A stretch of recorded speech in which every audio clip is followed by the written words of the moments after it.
I'll give you another example, right? Christians are not allowed to hate. How many times have me and you had a nasty argument in this park? Right? Right? Now, for us to be able to have this calm conversation means that both of us had to overcome our anger, overcome any bitterness from our anger, and overcome any resentment, right? So you clearly have battled the NAFS. I have clearly battled the NAFS, right? But your religion says to hate for the cause of Allah. My religion says love your enemies. Now, which one of us is fighting hatred? Yeah. Well, Muhammad Sallallahu also prayed for like the people that threw rocks. We have his example as well of being forbearing. We don't have love your enemies, but we have forbearing. Right. Forbearance. Yeah. He literally smiled when someone like grabbed him by the collar. Yeah, when he had no power. No, he had Omar next to him. Yeah. Was he in Medina? Was he in control of Medina? So there was a Jew that was coming to him. He owed the Jew money. Yeah. And the Jew was... Okay, I'll give you that one. So he grabbed Muhammad Sallallahu and he was smiling. Muhammad said, "Shall I cut his head off, O Messenger?" And he said, "No, it's fine." Right. And then he was smiling to him. Right, but then there's other examples in the hadiths where Muhammad is incredibly cruel. Like what? So, for example, there's a hadith in Sahih al-Bukhari when some camel thieves and murderers murdered someone and ran off with some camels, that Muhammad had their hands and their feet chopped off. He had hot nails passed in front of their eyes to blind them, and then he left them out in the sun to die. Now that's incredibly cruel. Granted, these people murdered someone. Granted, these people stole camels. I'll go with the idea of capital punishment. Chopping off their heads, stabbing, shooting them with arrows, killing them that way. But Muhammad tortured them. In the Sirat literature, right, which is your earliest literature after the Quran, because your hadiths are canonized around 200 years later, your Sirats, Ibn Ishaq, even though we get it through Ibn Hisham, Ibn Ishaq's recension, or what survives of it, comes about 100 years after Muhammad, right? In that Sirat literature, Muhammad has someone tortured to death to find his money. He has hot coals put on his stomach. Pulled out by camels, hot coals are then put on his stomach to burn him. Does that sound merciful? Is this in war? This is after he defeated the Jews of the Yathrib. I mean, we take his example, so if in war we're allowed to... This is after they had won. It's a tactic, right? They'd won the war. So this was just plain torture for money. It's for money? Yes, and it's in your Sirat literature. Now, I'll tell you what the Muslims tell you. They'll say that they don't believe in Ibn Ishaq. Sorry, Ibn Ishaq. Now, the point I'm making to you is, you've got contradictory evidence about Muhammad. You've got some hadiths that make him look like this really benevolent, really kind, really wonderful human being. And then you've got some evidence that make him look like a total knob, right? The point is, I mean, the guy's either a schizophrenic, one of the evidence is false and the other is true, and you've got to find out which one, or they're all made up, and the Muhammad that you think you know never existed. But look at Jesus. Undeniably, he's a good man, right? In the Gospels, right? So, and we are emulating him.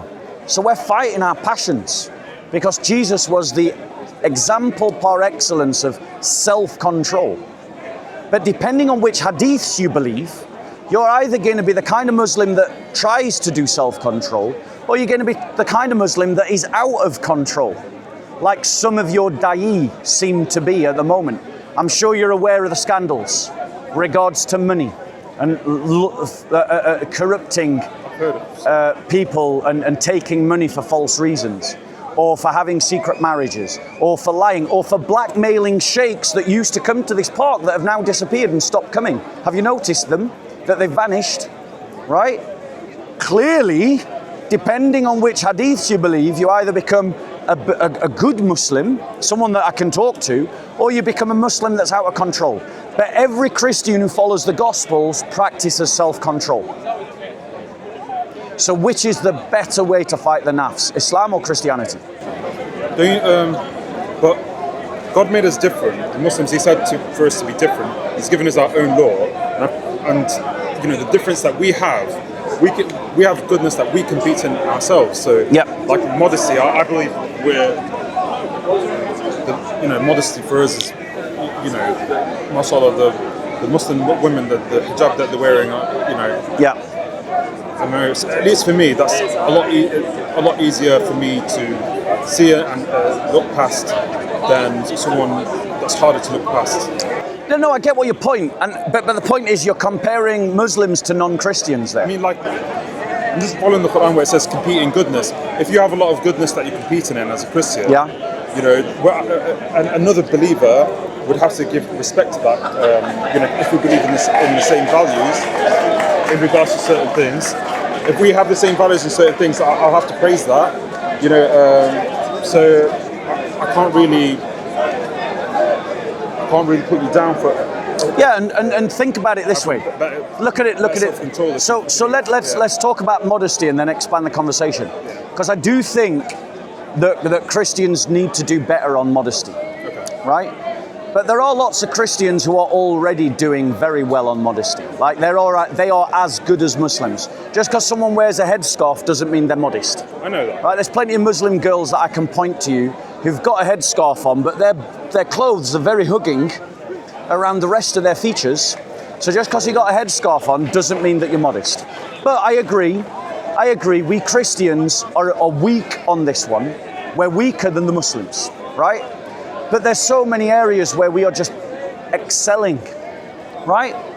Our charity far excels Muslim charity. Most Muslims think that they give to charity because they do zakat. Zakat is not charity. Zakat is a redistributive tax. So compare like for like, because in your average Christian nation, we're paying upwards of 10 to 20% in redistributive taxes, right? In the UK, it's nearly 50% in redistributive taxes, right? And that is directly influenced by Christians like William Temple, Bevin, and other people that set up the welfare state. So in redistributive taxes, our redistributive taxes are more generous than yours. But if you look at who's doing charity around the world, including inside the Islamic world and outside of the Islamic world, to everybody, we Christians outstrip you by factors of 10s and 20s, right? Our charity goes everywhere and we don't limit it. We give it to anyone in need, right? But it's not just charity. It's also about who's pumping love and hatred into the world. Remember, in Islam, it says hate for the cause of Allah. So you're encouraged to hate. Where does it say that? I can find it for you. It's either in the Hadiths or the Quran, right? If you want, I'll find it. If you need me to, just let me know. Hate people, or hate things, or hate sins, or what? Well, I'll give you an example. We've got a clip here, and maybe one of the guys will edit it and put it in the video. We got a clip here of a Muslim in the park saying to a Christian in the park, "I hate you for the cause of Allah." So a lot of Muslims interpret it as hating people, right? There's some people. Right, but here's the point. My religion doesn't even have that danger, bro. If I hate you, I've been a bad Christian. Right? I have to love you even if you oppose me. Right? So which is the better religion? The one that encourages hate or the one that just says love? Well, Islam is not about any extreme. The theme of Islam is moderacy. I take it you're not a Salafi? No. Right, fair enough. Because the Salafis don't seem to get that message. It feels like, as a Christian, you have a lot of societal pressures and a lot of. Whereas Islam, it says in Hadith, the religion is meant to be easy on the human being. But it's not, though. And like anything you do out of greater jihad is ambition. So like, if you want to be a better person, it's out of ambition. But you say things like Islam is about. It's not about any extreme. Right, but it's not about ease, actually. It's not about ease. Yeah, no, it isn't. Because if you look at Sharia, right? Sharia is the codification of fetishization. And I don't mean fetishization in the funny sexual sense. I mean just neurotic obsessions. Like you've got to wash in a certain way or Allah won't accept your prayers. You've got to pray in a certain way or Allah won't accept your prayers. You've got to eat in a certain way or you've done something wrong. You've got to you've got to shave your beard in a certain way, or you haven't followed the sunnah. It is an obsession of neurosis. And it is obsession of neurosis because Muhammad is a poor copier of the rabbis that he was influenced by, right? Christianity gets through all of that nonsense and it says, wash how you want, but do wash because it's good for the body. Shave how you want, but do shave if it's good for the body. Pray as you want, but do pray sincerely, And so it's much more about why you do something than the way you do something. Does that make, do you see the point? Now, in terms of the greater jihad, fighting the NAFS, if you follow a neurotic structure, you're so obsessed trying to get all the little details right that you become anxious, you become built up. This is not ease because you're worried about getting it wrong all the time, right? Be honest, when you're doing your salat, wudu and all the rest, are you concerned to make sure you do it correctly? Right. Well, I bath, I'm just as clean as you, bro. And I pray just as much as you, right? But I'm not built with those worries. I'm not laden down with those worries because Jesus said, come to me, all you all who are heavy burdened, and learn from me. For my yoke is easy and my load is light, right? And you will find rest for your souls, right? You don't need all that obsession about the little details. God is not bothered about that. He's bothered about the condition of your heart. He's bothered about the sincerity of your heart. Go on. Well, sorry, we're just having a conversation.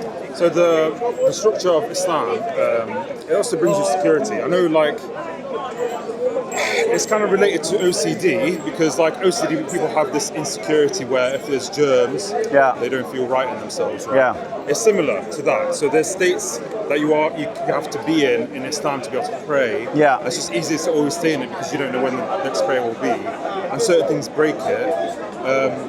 Like a dog or a woman walking in front of you.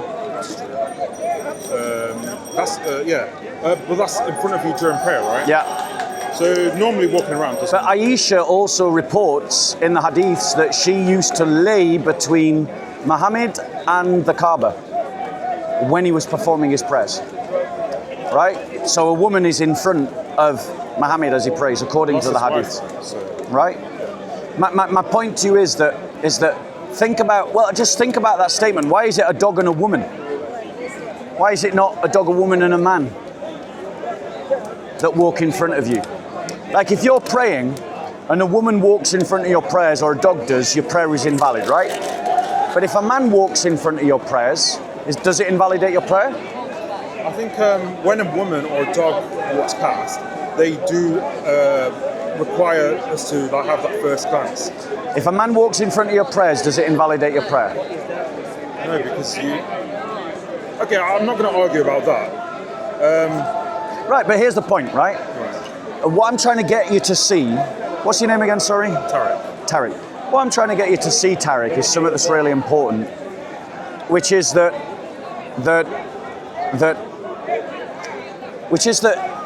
Islam is all Sharia law is just about misogynistic men making up laws that suit their NAFS, right? The idea that a man can walk in front of you, but it doesn't invalidate your prayers, but a woman or a dog walking in front of you does invalidate your prayers, right? Yeah? What does that say about the people that are making your Sharia, making your fiqh?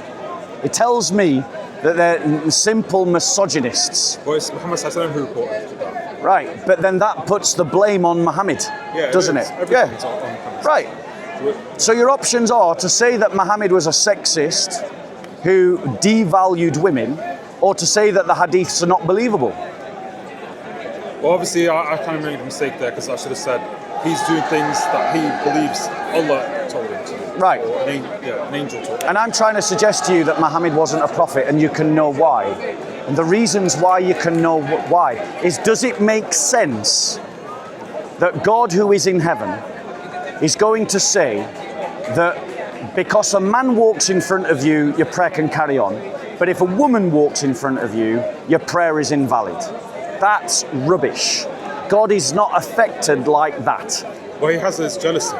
So maybe his jealousy is only towards, when in regards to men praying, maybe it's towards like, he doesn't want a woman to walk past you, and he doesn't want, because of a random woman, and he doesn't want a dog. So your God is guided by the NAFS. So your God is guided by the NAFS. God has a NAFS. Right. So my point to you is, as Christians, like, there are things that would invalidate your prayer. Yeah. Right? Like, if you're not centering yourself on God, and you're not directing your heart and mind towards God, you're not praying. Your prayer is not a prayer, right? Like, it doesn't mean that if you get distracted in your prayers, suddenly you've stopped praying. You just need to recenter again, right? But just sitting there and you know, going and having a blank mind is not prayer, right? Singing Christian songs, but thinking about something other than God for the entire song is not praise, right? So there are things that invalidate Christian prayer, but it isn't the idea that there's a woman walking in front of you that invalidates your prayer, right?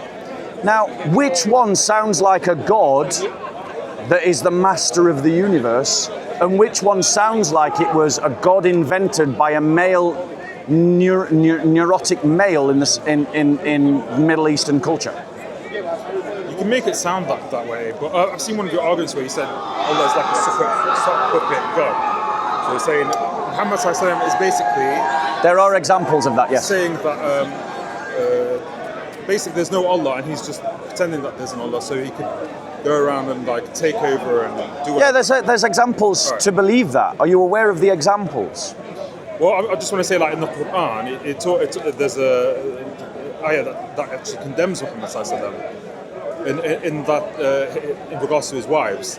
So would Allah condemn Muhammad if Muhammad had not sinned? Not as in fully condemning him as a human being, but as in like there's an action that he's done in the Quran that God said, don't do this, do that. Yeah, but that happens multiple times. That happens multiple times, and again, it's about surrendering to the NAFS. But how is he a sock? So let me give you an example about no greater jihad in Islam, no greater jihad in Muhammad. Muhammad used to sleep with his slave girl Mary, the Copt, and he slept with her in the bed of his wives, and they were upset by that, as you might imagine. That's the bed that they've got to sleep in when Muhammad's not there, and he's having oinky boinky with a woman that's not one of his wives, right? And so Muhammad goes, all right, I won't do that. In other words, I'll respect your wishes. And then this is why I think Allah is a sock God puppet, is because Allah then sends a message to Muhammad saying, you don't need to forbid yourself that. It's okay to do it. Right? Another example, Muhammad wanted to sleep with his first cousin, who was the wife of his adopted son. Right? And he thought it was bad. And he worried about how everyone would experience that and think about that. And he turned from it and said, no, I can't do this, I can't do this. And then up again, this is why I think he's a sock God puppet. Up, down comes Allah saying, hey, this is not forbidden. I never allowed adoption. Adoption is just nonsense. Let's get rid of adoption, and then you'll be free to marry the wife of your adopted son, your first cousin. This is Muhammad surrendering to his nafs. I mean, he's surrendering to his passions. In those examples, it sounds like it, but in the example that I brought, do you want me to show it? I don't know if I need to. But, I'll just take your word for it. Yeah, because there's an example. Okay, maybe we should... I'll take your word for it. All right, because one of the examples is saying you shouldn't have said that to one of your wives. You should have... It just... Okay, maybe you can make it a sock God puppet example as well, But don't you think it's suspicious? Well, but look, in marriage, I'm allowed to have my doubts, like I said. Yeah. Let me give you another example. Muhammad revealed a verse that said that the Muslims are the best, and those that are best amongst the Muslims are those that fight in jihad. Right? Right. And then... Good and forbidden evil. Yeah, but then in the verse that you've got in your Quran, it says, except those who are disabled. Right? Do you know the verse I'm talking about? Yeah. Right.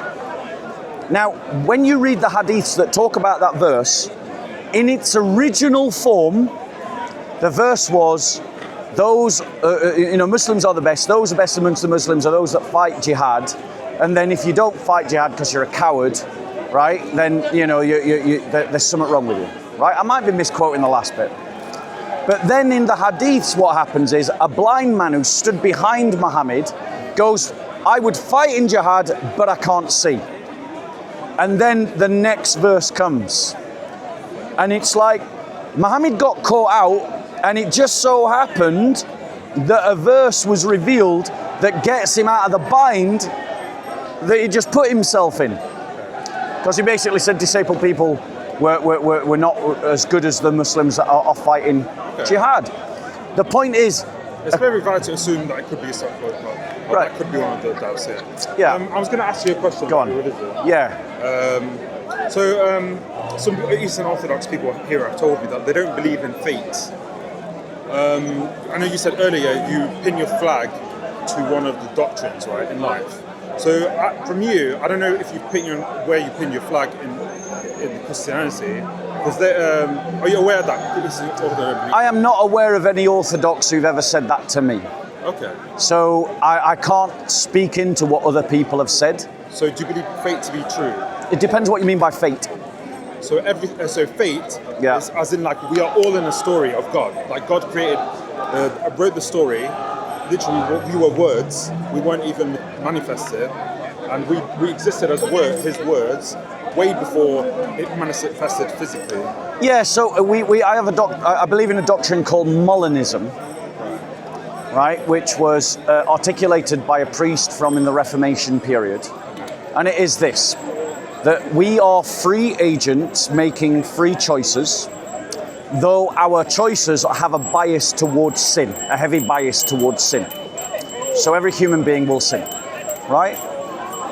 God knows what all of our choices will do, mean, and signify as they echo out through history, right? Yeah.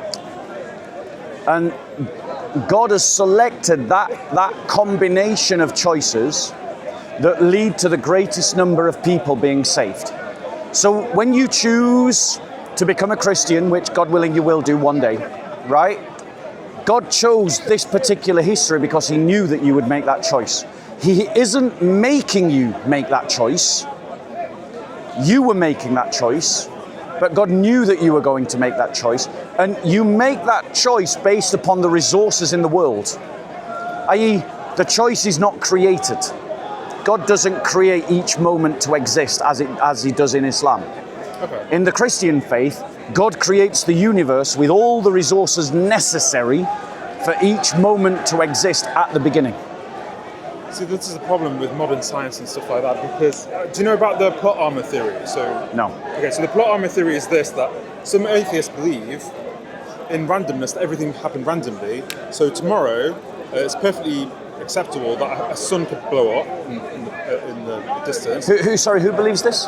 Atheists. So they believe in randomness, that everything happened randomly. No, Tarique, honestly, you couldn't generalise about atheists that way. They don't have a set belief. As in, like, they don't believe that fate exists. So everything that can happen, anyone can affect most atheists I meet believe in a mechanical universe.